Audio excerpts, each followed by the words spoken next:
Hello everybody and welcome to today's presentation. I hope you enjoy it. And if you have any questions during the presentation, please feel free to ask me afterwards. And if you want my card or phone number or email, just bring $100 up here and I'll give it to you. My name is Nick Saifan. I served in the military from 1984 until 2008. From 84 to 88, I was in the U.S. Navy. I was a gunner's mate guns and a bosun's mate. Then I went into the Army to get training because in the Navy, I was just an entertainment fool, I guess. I don't know. Just had a lot of adventure, traveled all over the world, served on ships, shore duty, but it was fun. In the Army, I was fortunate enough to get proper training in about 5 MOSs. I finally got my commission infantry, and I started to serve overseas. I served in the Middle East most of my career because of the language skills that I got at the Defense Language Institute. So one of my MOS is in 97 Echo, which is interrogator. So Desert Shield, Desert Storm began, and I went there and kind of found myself going back and back and back until 2008. My last duty station, I was the cultural advisor to the multinational corps commander, General Corelli, 5th Corps from Germany. I was the host nation liaison for the coalition forces in Saudi and Kuwait. I was a prison war camp interrogator, Desert Shield, Desert Storm. So I filled in a lot of billets and I worked in a lot of embassies in the Middle East and Southwest Asia. So in addition to speaking the language, one of my degrees is international relations. I did a thesis on the Middle East, religion, politics, and economics. So, it's kind of like one, and you'll see when I start to talk about it. Now, through my experience coming to the Freedom Committee of Orange County, we've had people coming and telling us colorful stories about their experience, about their military careers. Today I felt like I wanted to talk about a region that we find in the news all the time. It's the Levant. The Levant region comes from the French word lever, means rise of the sun in the east. So the countries that are part of Levant are Israel, today's Israel, and to be politically correct to some people that still call it up to today Palestine, the Arabic part of it, but I want to say that it's one of the countries, Jordan, Lebanon, Syria, Iraq, and certain adjacent areas, because as everybody knows, most of those areas in Levant have been there forever, but the borders were drawn after World War II by the British and the French. And so those areas are critical to talk about today because most of those areas have conflicts. They've had the conflicts for years, and we've been there for years. So that's why I wanted to talk about it and not concentrate a little bit about my experiences. Sorry about that. Oh. You want the lights down?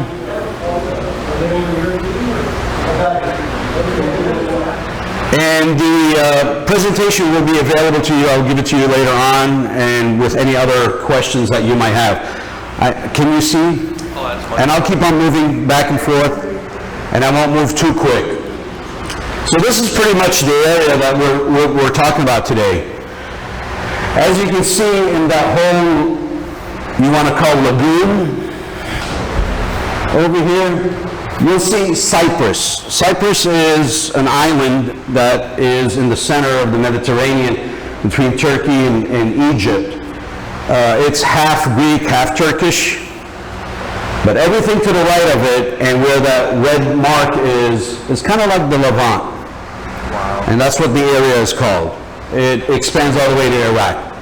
Now we've had conflicts over there between the Iranians and the Iraqis, the Turks and the Middle Easterns, the Arabs and the Kurds, and then these are just countries, and then you go into the Muslim sects, which is the Shiites, the Sunnis, the Alawites, and there might be a couple of more, the Druze, and then the Christians, you have Catholic, there's certain factions of Catholic, there's Greek Orthodox, Protestants, they also have conflicts, believe it or not. They fight amongst each other. And they all belong to different militias. Some are pro, some are against the U.S.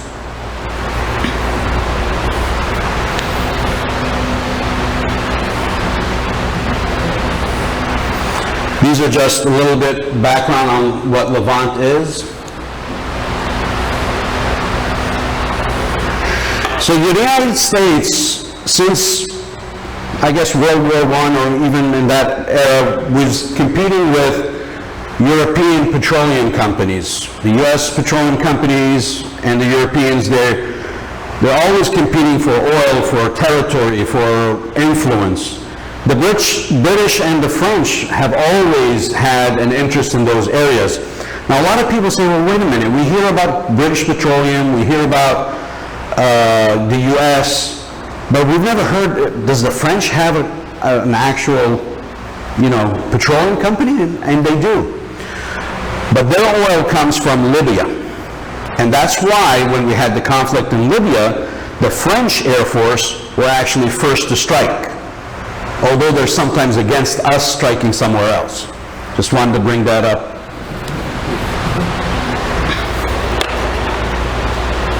So most of the conflicts, because of territory, because of religion, because of their economics, they don't really differentiate. So the religion, and especially in the Muslim-controlled countries, the laws of their land is driven out of their religion. Their politics is driven out of either the religion's dictatorship or royalty. So there's always somebody in control. The U.S. always competes for territory with the Brits and the French. And although these days the British and the French are not where they used to be in power, they're still part of our coalition, and we work with them very closely, especially after Desert Shield, Desert Storm. We remained in Saudi Arabia. Our center was the Army Central Command out of Kuwait and Riyadh. And we had the Air Force's Air Expeditionary Wing 363 out of El Kharj, Prince Sultan Air Base. I worked with both entities. I was the host nation liaison for the coalition forces ARCENT, and I started out to also be the host nation liaison for the 363 Air Expeditionary Wing in Prince Sultan Air Base. And we lived pretty much there.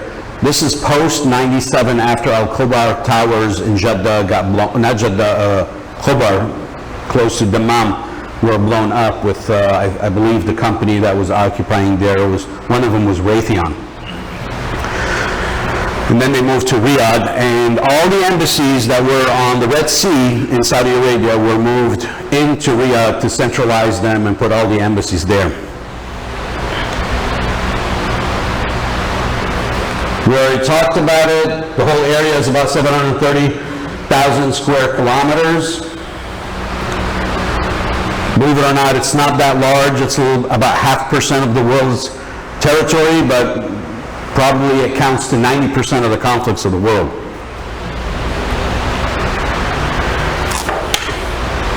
In '73, the conflict between the Palestinians and the Israelis saw the top height. There was actually ground war. Egypt, Syria, and Jordan teamed up against Israel, and they kind of started the big fight. And at the beginning of the fight, Syria and Jordan saw that there might be some losses, heavy losses, so they backed up. Syria lost the Julan Heights. Egypt signed an agreement with Israel, and the ground war ended. Also, Jordan, a few years later, signed an agreement with Israel. So currently, just recently, the UAE also signed a treaty agreement between Israel and themselves. So that's a big deal because most of the Arab countries still find Israel to be their enemy. So we have a huge amount of conflict right on the border of Lebanon and Israel.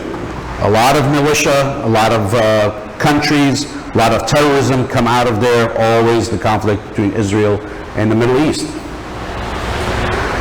So why are we discussing all of this? Because September 11 happened, and we kind of know where we went after that to Afghanistan. But Afghanistan is not in the Levant area, so why even bring it up? Well, everybody from the Levant were in Afghanistan training for this.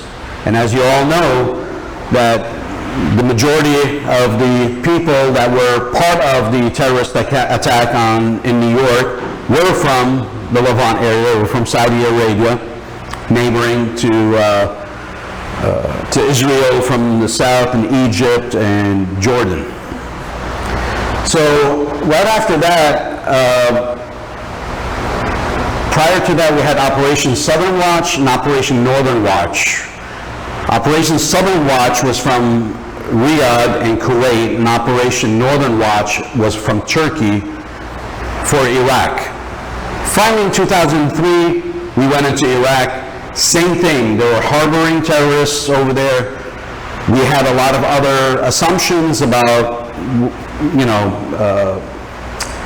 mass destruction, weapons, or what have you. Everybody wants to find a reason about oil, money, religion, territory. But the fact is that they were building camps, they were training, they wanted to do something. We went in there, we kind of diffused the situation. Everybody could talk about what was proper, what was not proper, how did we handle ourselves there. But then the situation led up to the expansion of terrorism and territories when ISIS started to grow in Syria. That came from Iraq. That was the main forces.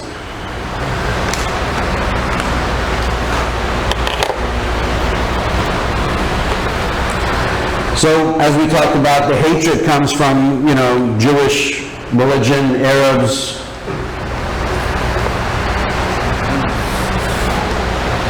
And if you want to trace it back to the politics and religion from the time being, you could do that. But in fact, Iraq had a majority of Shiite population. The minimal amount of people in the region were Sunnis, but when we came in, we wanted to have democracy and voting, so always majority win. The Shiites won. They moved the Sunnis out west, and that's how we got the conflicts of the Sunni Triangle, and Fallujah, the most notorious area, is always talked about. When we came into that triangle and we kind of diffused the situation, they moved into Syria and Jordan. And that's when the conflict actually got worse. When we drew our forces in Iraq a little bit, they came down and came back in from the north, all the way down, almost came up to Baghdad, but we got back in there, we kind of diffused the situation again. They have a lot of help from militia forces in Lebanon called Hezbollah, if you guys heard of them.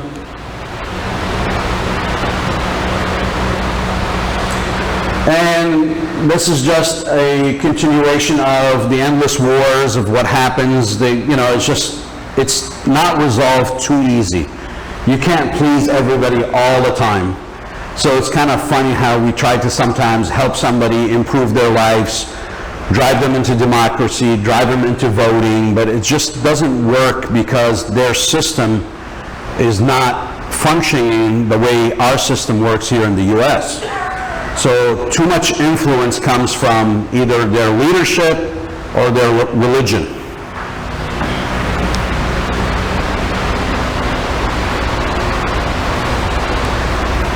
We saw 9/11 happen, we saw how we reacted, we saw how we went in there and what we did over there. And until today, we're still involved over there. NATO supports us a lot, but in 9/11 we all came together. Lately, we're not getting a whole lot of support from Europe. So most of our support in country are from countries that we actually financially assist. And ISIS grew, and then Syria happened. Syria has been a dictatorship. I don't know if you guys have heard of the leader and the president of Syria. His last name is Assad. And Assad has been in power for many years. His father was in power. His father's first name was Hafiz. Now, Hafiz was a classmate of Saddam. And so they served together in the military, and also with the PLO leader that was back in the 70s. So there's a lot of history, and the Libyan leader too, Gaddafi. So most of that generation are the ones that turned out to be the dictators of that region. And that's why the conflict still goes on until today, because their children, their grandchildren are still serving until today. So Assad's son, Bashar, is still serving and still acting as a dictator. Their economy is way below standards. Their poverty is way below standards.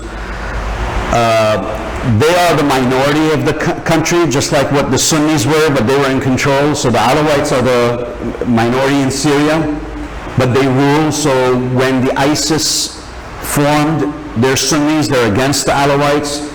So they had the rebels, if you guys heard of it, and then the Shiites came from Iran and Lebanon and got involved. So you have a triangle fight in Syria up to today. Of course, we're involved too. So we have forces in Syria, we have forces in Jordan, we have forces in Iraq, we have forces in Lebanon, we have forces in Israel, we have forces in Egypt. The Egypt Arab Spring also is a conflict over there. So you see where all of this is coming. It's confusing, it's complicated, and it's all because of the territory, the petroleum, the economics of the world in that region. Now that whole region has one player other than us that is a very, very big player that not a whole lot of people pay attention to, is the Russians. So the Russians actually have the largest naval base in that area. It is in Syria, and that's why Bashar al-Assad is still in power until today. We can't remove him or take him out of power. They protect him. Those submarines and ships, the Russian submarine ships, are the ones that control all of that Mediterranean, because without it, then they have no control into coming into that bay that you saw. And so the Russians are key in that area.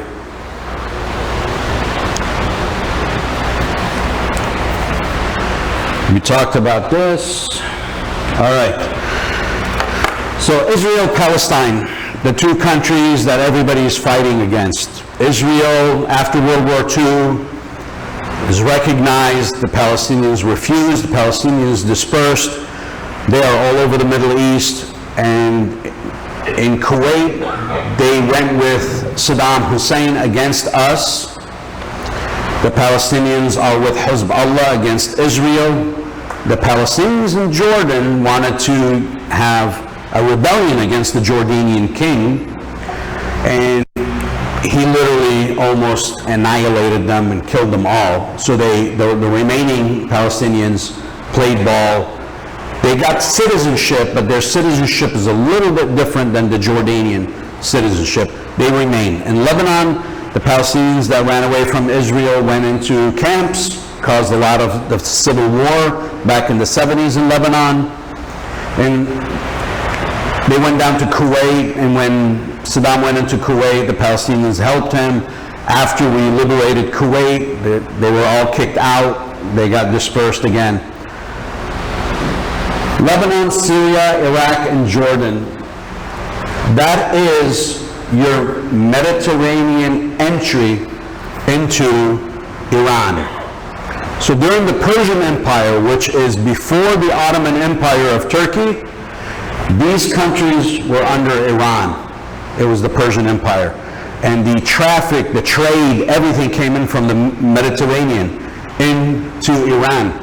And until today, when I was serving in Iraq in 2003, when we started allowing the Iraqis that were outside the country to come in, and they came in, I speak, read, write Arabic fluently, and I didn't hear Arabic, I heard Persian, Iranian.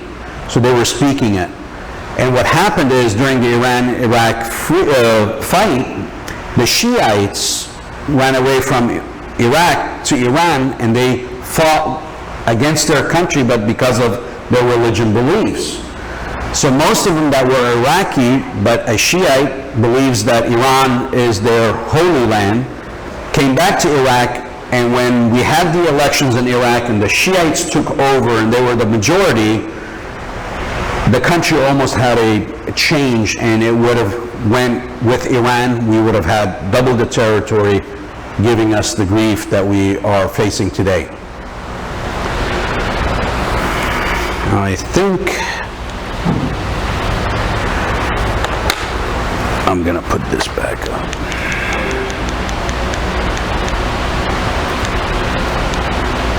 Well,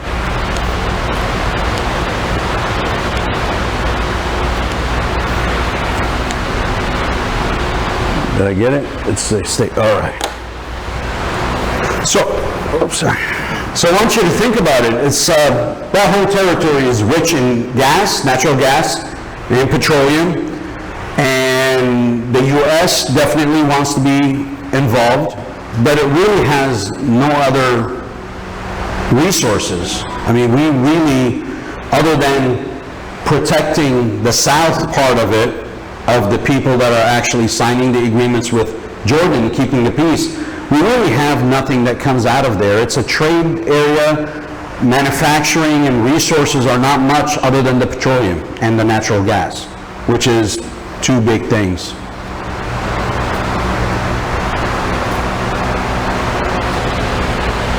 I think that would probably conclude my presentation. Does anybody have any questions? And I could expand on some of them. Go ahead, sir. You said you speak Arabic. So the gentleman in the back is asking that I speak Arabic, not Persian. Arabic and Iranian or Persian have the same letters, but it's a different language. It's very similar to comparing English with French or Spanish. We have the same letters, but it's a different language. Some of the words are similar, but sometimes you can't understand everything they're saying. Yes, sir. The question that I have is about the atomic energy in Iran. To what extent did you get involved in that? So Victor is asking about the atomic energy in Iran. They did have the possibility, just like North Korea, to get it going. We've been a thorn in their behind for a while, and we've been able to halt them as much as we can and possibly. And as I spoke before, the French kind of have a little, I guess, relationship with them, and so does the UAE and Turkey. So sometimes they get assistance, but those programs, I don't think they would ever find their way into full flourishing to be a threat. We've been able to stop them as we're going. So French always say that it's for energy that they're trying to use it for. That was our biggest fight always in meetings that they were discussing, that the nuclear research or their facilities were strictly for power. Yes, oh, I'm sorry. Yeah, how many languages do you speak? I speak, read and write fluently Arabic and English, but I understand French and I understand Spanish, but I can't converse fully in those languages. Sorry. The map? Put the map back up, please. Oh, put the map back up? He's got to do it. Yeah.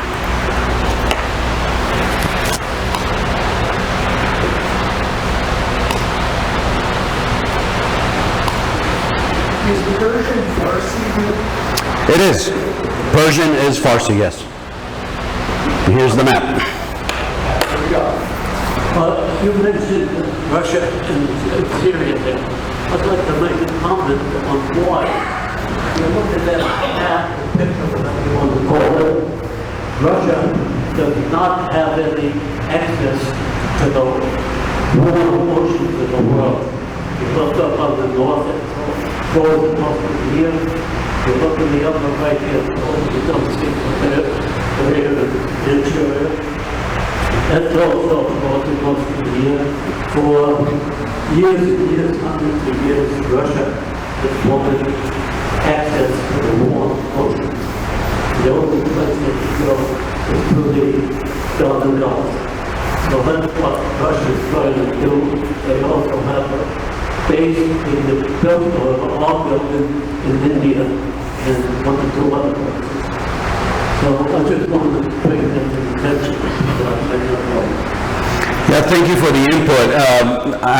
Did you guys hear? All right, so what the gentleman was talking about is why Russia has that military base in Syria.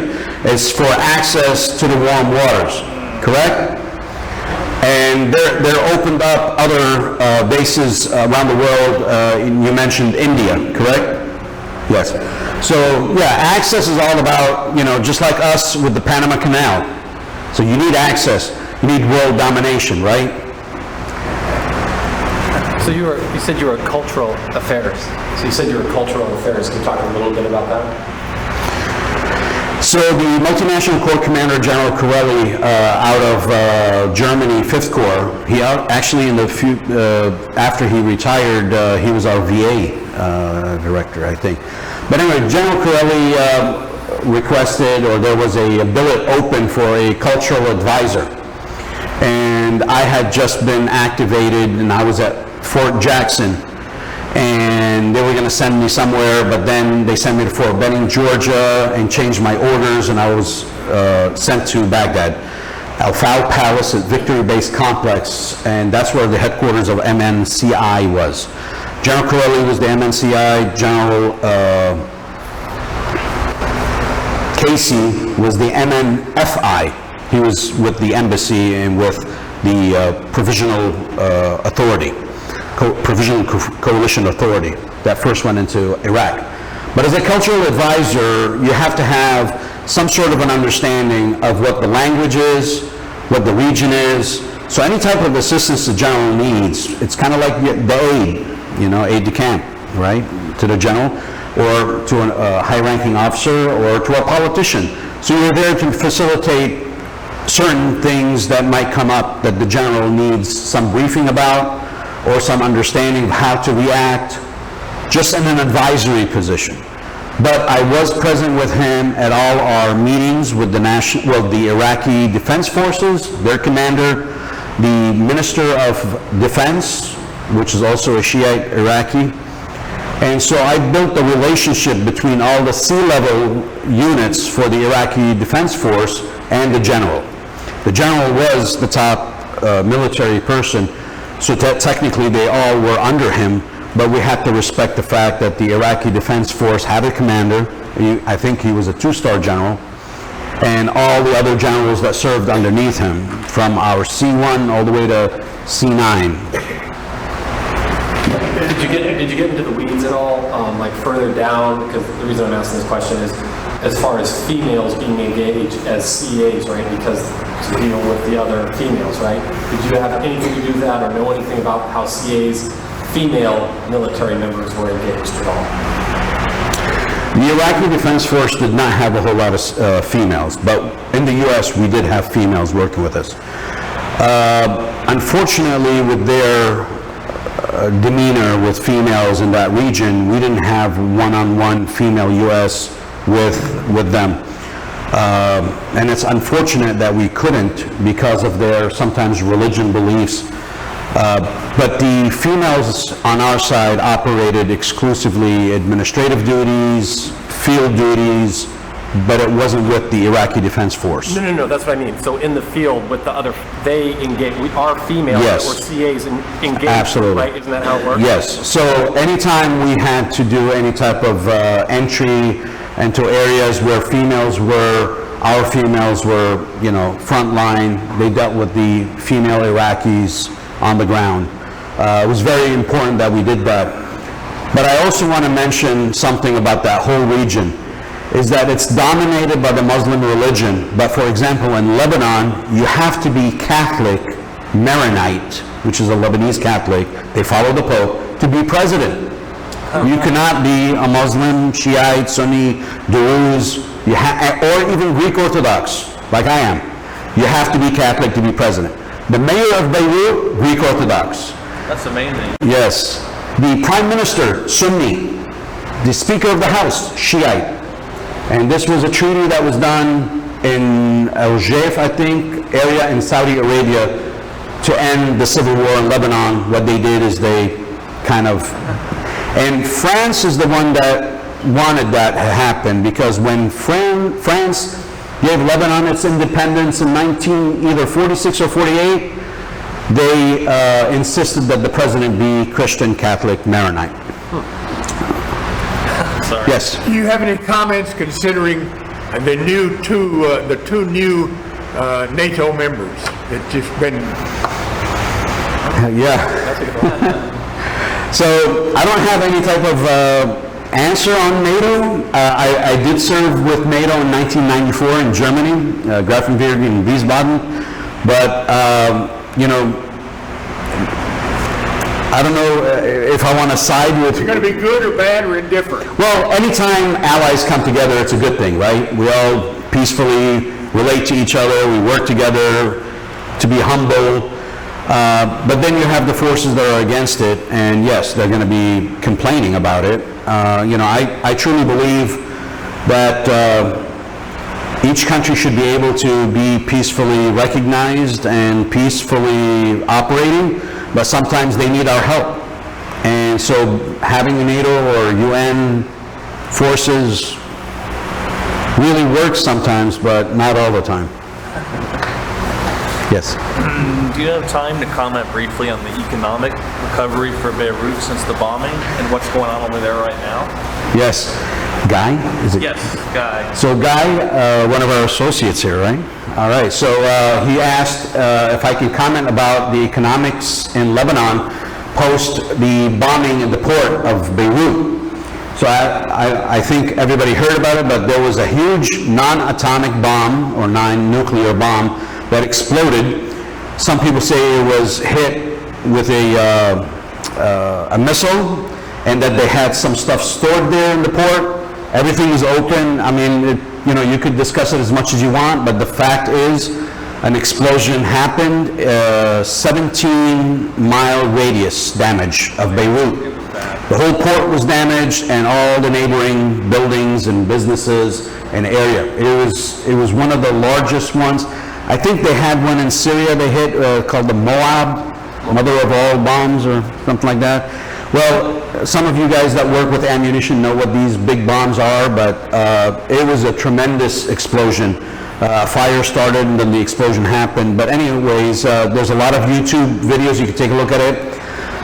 What happened is that, and this was last year, August, so it's been 1 year now since that bomb.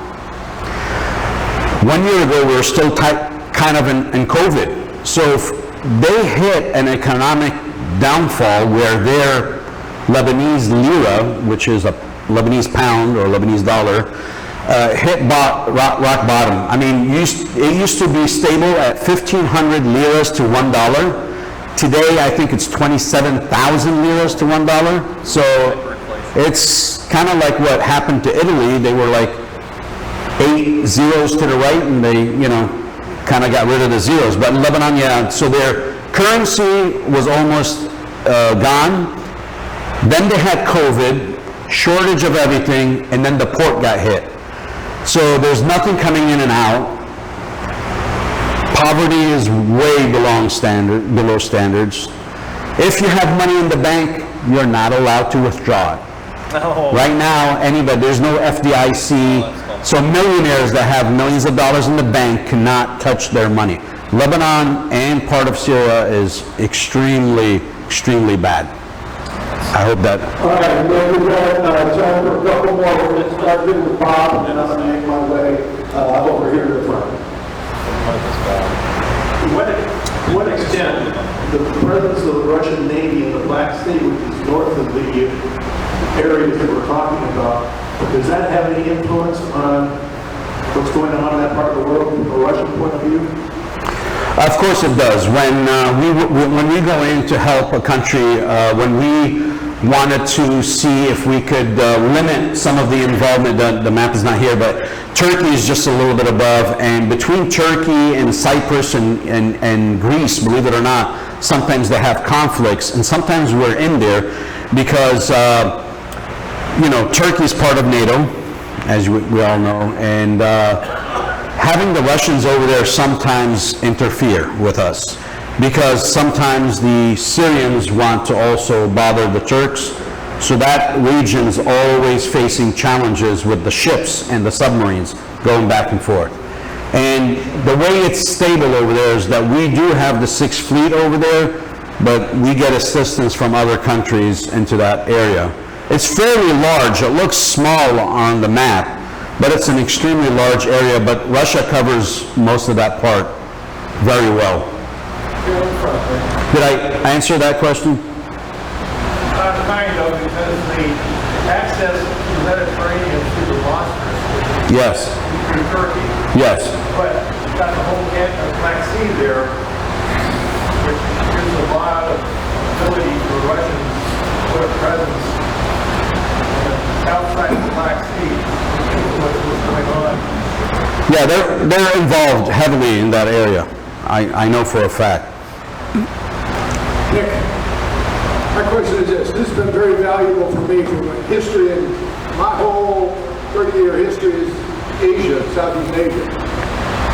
With your background, can you project, I'm only saying can you project, guess where this will all be 10 years, 5, 10, 15 years from now? Where is it headed? Great question. Yeah, I'm going to give you kind of a politically correct answer because, sometimes it can't be. But as you know, with conflicts comes hardship to people that want to live a life, want to raise a family, want to, do well. Unfortunately, those individuals can't stay behind and fight. Every time they do, they end up getting hurt or killed. So, to answer your question, I see a huge amount of immigration from those countries that trickle to mostly Europe because it's easy, Canada, and the US. We've taken on a lot, but Europe, if you really look at the change of their society, it's not for the best. It actually lessons from modernization. And so their businesses go backwards. Instead of new technology, they go back to old days. I'll give you a small little example. When you go to a market and you buy meat from the butcher, and he puts it in a bag, and then he weighs it, and he punches in a price for whatever type of meat you bought, and he gives them a sticker, puts it on the bag, and you go pay for it. They scan it, you pay for it. Some of the new places that are business owners of these immigrants, you come in to do the same thing, they put it in a bag, they weigh it, and then they put it on a scale and they put metal on the other side to balance it, and then they just tell you what the price is, and then they bring out their brand new iPhone and calculate it and give it to you. So That's weird. And these are some of the newer businesses. I'm just giving you a little piece of an example. But you can't have that. You have to modernize. You have to move forward. So when you bring a society that's not used to the modernization, then you're kind of starting all over again. So what I see is it's going to take about 2 or 3 decades, and I'm talking about 30 years for most of these immigrants, if it even stopped today, but it's not. We're going to see more conflict around the world and more people coming in. The influx of immigration is not going to stop. People from Canada are coming in, people from Mexico are coming in, not necessarily Canadian, not necessarily Mexican. I'm talking about Middle Eastern, Africa. I mean, these are the people that are coming here to the borders and trying to illegally enter. Education, really good question about it. Their education system is totally different than ours. They have their own religious and language, education that moves forward with their school year, so it's kind of almost parallel.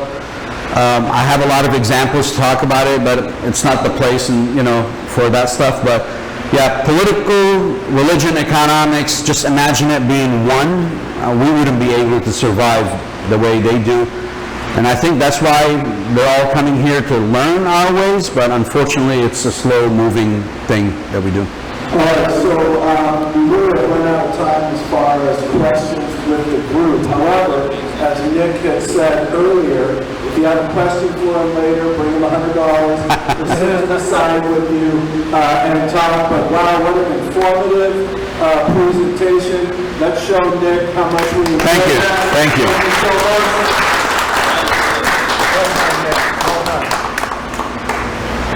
Making my way back here.